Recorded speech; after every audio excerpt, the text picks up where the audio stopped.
स्वागत है आपका ब्रेक के बाद। आप देख रहे हैं प्राइम टाइम और आज हम प्राइम टाइम में बात कर रहे हैं सोनिया गांधी को इटालियन कहा गया है और पवार शिंदे को कहा गया है बेताल। और ये हम नहीं कह रहे, ये बाला साहब ठाकरे कह रहे हैं। इन बयानों के क्या कुछ मायने निकाले जाएं, आज हम इसी पे चर्चा कर रहे हैं अपने प्राइम टाइम में। हमारे तीनों मेहमान हमारे साथ लगातार बने हुए हैं। चलिए मुरारी शरण शुक्ल जी आपके पास में आता हूं।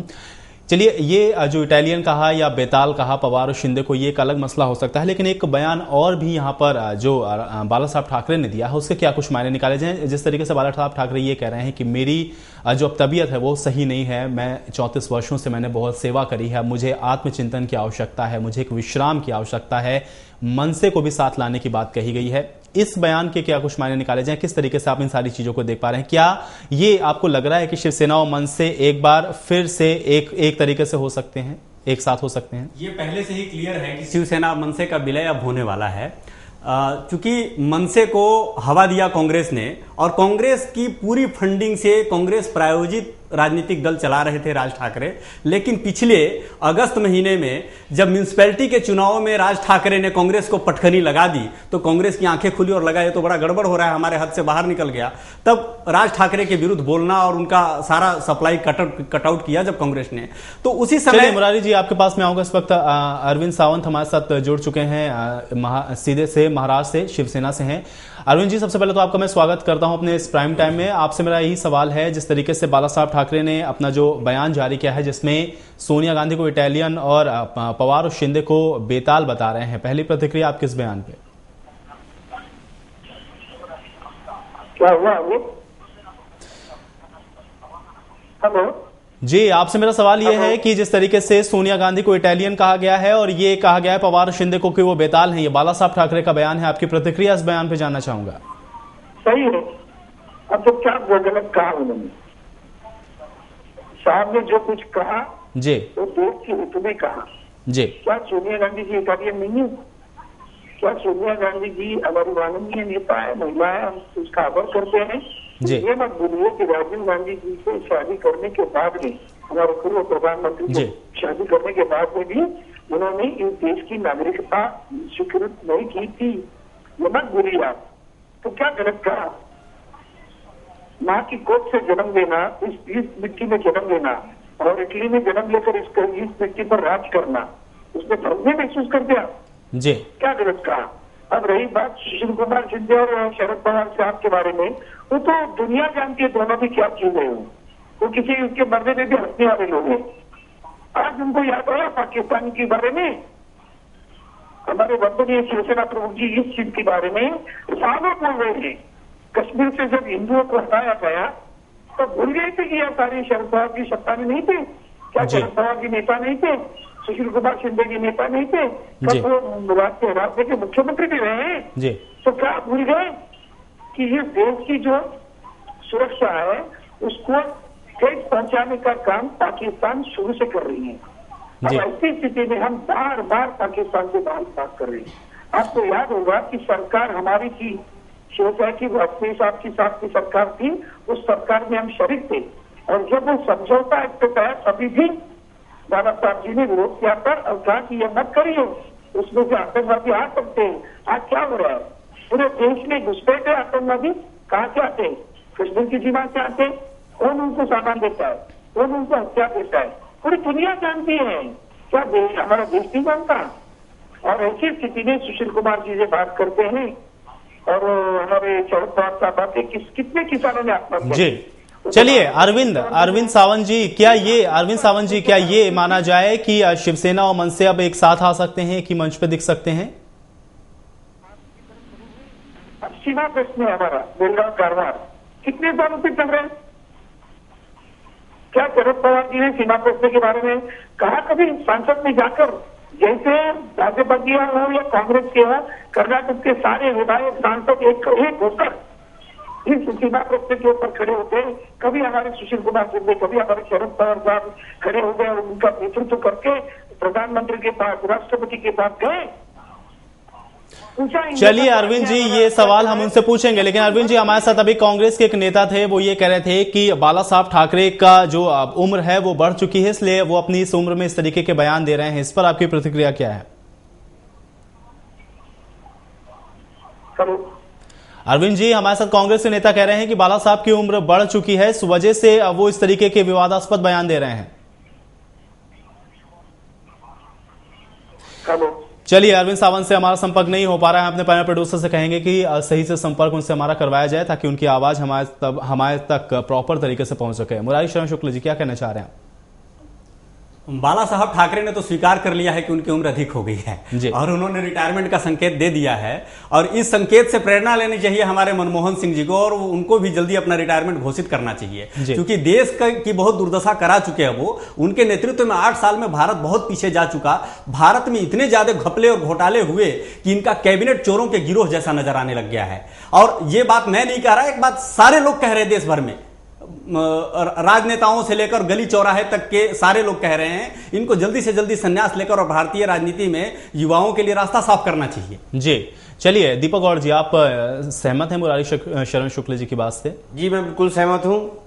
कोई कांग्रेस एक ऐसी पॉलिसी बताइए जो देश हित में उन्होंने बनाई हो संसद के अंदर पिछले 8 साल में, जो जनहित में बनाई हो, जिससे कोई देश की आम जनता को फायदा हो, देश के किसान को फायदा हो, देश के गरीब को जिस पॉलिसी से फायदा हो।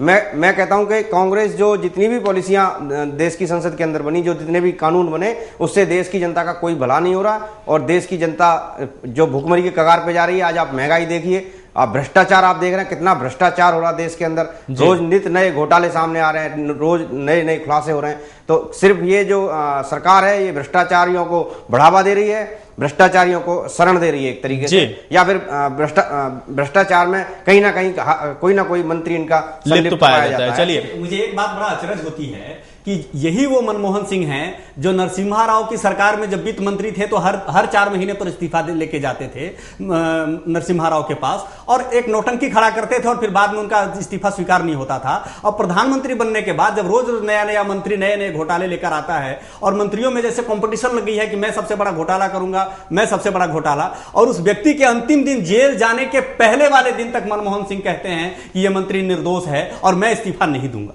यह बड़े अचरज का विषय है। जी, चलिए अरविंद सावंत जी, आपसे मेरा सवाल एक बार मैं फिर से दोहराता हूं। हमारे साथ कांग्रेस के नेता अजय वर्मा थे, वो ये कह रहे थे कि बढ़ती उम्र का प्रभाव दिख रहा है बाला साहब ठाकरे के बयानों पे। क्या वाकई में बाला साहब ठाकरे की उम्र बढ़ रही है, इस वजह से इस तरीके के बयान दे रहे हैं बाला साहब ठाकरे?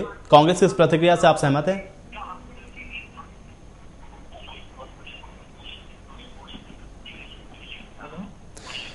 चलिए, हमारा संपर्क नहीं हो पा रहा है दोबारा। अजय वर्मा की ही तरफ मैं एक बार फिर से रुख करता हूं। अजय वर्मा जी, हमारे साथ, चलिए संपर्क हमारा नहीं हो पा रहा है। जितनी भी हमारी फोन लाइन है, मुझे लग रहा है कुछ समस्या आ रही है, उसको सही से कनेक्ट कराया जाए। मैं बार बार दरख्वास्त अपने पैनल प्रोड्यूसर से दरख्वास्त कर रहा हूं। चलिए मुरारी शरण शुक्ल जी, कांग्रेस जिस तरीके से ये बात कह रही है कि बढ़ती उम्र का प्रभाव दिख रहा है बाला साहब ठाकरे की, ये जो बयान इस तरीके के आ रहे हैं, ये इस बात को एक अलग रख देता हूं, या इस चीज को हम ये भी मान लें कि चलिए ये राजनीति है, इसमें आरोप प्रत्यारोप का दौर होता रहता है। लेकिन मैं आपसे ये जो सवाल इससे पहले मैंने आपसे किया था कि क्या मनसे और शिवसेना अगर एक साथ आते हैं तो इसका नुकसान कांग्रेस को आने वाले चुनावों में हो सकता है? क्या इस तरीके की कुछ सुगबुगाहट आप देख पा रहे हैं? बिल्कुल होगा, और ये बहुत शुभ संकेत है महाराष्ट्र की राजनीति के लिए कि राज ठाकरे और बाला साहब ठाकरे एक साथ आए, यानी मनसे और शिवसेना का विलय हो। कारण कांग्रेस ने राज ठाकरे को एक राजनेता के तौर पर उभार कर स्वयं के पैसे से उनको खड़ा करके, और वो पिछली बार सफल रहे शिवसेना भाजपा की सरकार को सत्ता में आने देने से, लेकिन इस बार उनकी ये चाल नहीं चलेगी और शरद पवार और कांग्रेस की खिचड़ी वहां नहीं गलेगी। ये महाराष्ट्र की राजनीति के लिए बहुत शुभ संकेत है। उस महाराष्ट्र के लिए जहां किसानों ने सबसे ज्यादा आत्महत्याएं की हैं पूरे देश भर में, उस महाराष्ट्र के किसानों के लिए बहुत बड़ा शुभ संकेत है। जी, चलिए अजय वर्मा जी, आपसे मेरा सवाल यह है कि जिस तरीके का बयान बाला साहब ठाकरे ने दिया है, क्या आप इस बयान की निंदा करते हैं? आपको लगता है कि बाला साहब ठाकरे को इस तरीके का बयान नहीं देना चाहिए? बिल्कुल, बाला साहब ठाकरे को अपनी उम्र का जो इस तरह का बयान नहीं देना चाहिए। और मैं अपने शुक्ल जी, आप हमारे सामने बैठे हुए हमारे बुजुर्ग हैं, भाई हैं, और आपके दूसरे दीपक जी बैठे हुए हैं, मैं इनसे ये कहना चाहूंगा कि जब कोई भी बच्चा पैदा होता है, जब माँ के पेट से कोई भी बच्चा पैदा होता है, तो जिस वक्त वो हिंदुस्तान में आता है तो वो एक बच्चा एक नागरिक की हैसियत से आता है। उसका नामकरण तो बाद में होता है कि कौन सोनिया गांधी बन रहा है, कौन बाला साहब ठाकरे, कौन लालू यादव है, कौन नरेंद्र मोदी है, और कौन राज ठाकरे, कौन मनसे। तो नामकरण हिंदुस्तान में लोग आने के बाद ये पृथ्वी के लोग करते हैं ना। तो आप योग्यताएं, अगर आप ये लगे कि आपको नेगेटिव करना है तो नेगेटिव की तरफ चलते। अब शुक्ल जी हमारे कह रहे थे, एक सज्जन अली कह रहे थे कि कांग्रेस की सरकार ने वो 8 साल नहीं 60 साल में कांग्रेस सरकार का शासन रहा है। बैंकों के निजीकरण का मामला हो, उद्योगों को बढ़ावा का मामला हो, कंप्यूटराइज का मामला हो, विद्युत का मामला हो, पावर का मामला हो, अफ्रीका से पावर का मामला हो, नोटबंदी का मामला हो, मैं समझता हूँ कि नहीं, उसके साथ साथ आप जीप घोटाला का भी मामला उठाइए, पिस्टल घोटाला का भी मामला उठाइए, उसके साथ साथ 2G स्पेक्ट्रम भी उठाइए, बोफोर्स भी उठाइए, उसके साथ साथ भोपाल की गैस त्रासदी भी उठाइए, उसके बाद आप कोयला घोटाला भी उठाइए, फिर थोरियम घोटाला भी उठाइए। आप वही बातें क्यों लेते हैं? और जितनी महंगाई हो रही है, कांग्रेस की सरकार ने गरीबों के मुंह का निवाला तक छीन लिया है। आज गरीब आदमी 2 वक्त की रोटी खाने के लायक नहीं है। सत्ता में आने के पहले तो कांग्रेस ने आम आदमी का नारा दिया, और सत्ता में आते ही आम आदमी की औकात उन्होंने 32 रुपए तय कर दी। इस लोकतंत्र में आरोपों का सिलसिला तो आप, ये आरोप नहीं है जी, सत्य है। कांग्रेस ने, प्लानिंग कमीशन के मोन्टेक सिंह अहलूवालिया ने, भारत के इन 2 बिगड़े हुए सरदारों ने, प्रधानमंत्री मनमोहन सिंह और मोन्टेक सिंह अहलूवालिया ने गरीबों की औकात 32 रुपए की तय की। आप कौन सी सरकार की बात कर रहे हैं? कौन से कांग्रेस की देन की बात आप कर रहे हैं? 32 आप एक तरफ तो 7,227 रुपए के, 7,721 रुपए के प्लेट खिलाते हैं अपने अतिथियों को। 100 करोड़ रुपया आप 100 करोड़ रुपया आप मीडिया को गिफ्ट में देते हैं अपनी छवि सुधारने के लिए, और दूसरी तरफ गरीबों की औकात 32 रुपए तय करते हैं। ये कौन सी नीति है? कौन से देश की पोषक नीति है? गरीबों की कौन सी 32 रुपए चाहिए? मिनिमम वेजेज आपको पता है कितना तय करा है? प्लानिंग कमीशन ने तय किया, जिसका पदेन चेयरमैन प्रधानमंत्री होता है। प्लानिंग कमीशन ने तय किया। आप मिनिमम वेजेज पे जाइए ना, मिनिमम वेजेज, न्यूनतम मजदूरी निर्धारण। ये मिनिमम वेजेज, आप मिनिमम वेजेज और ये गरीबों के आहार को दोनों को मिलाइए मत। ये अर्थव्यवस्था में समझता हूँ, अर्थव्यवस्था में मनमोहन सिंह से अच्छा जानता हूँ।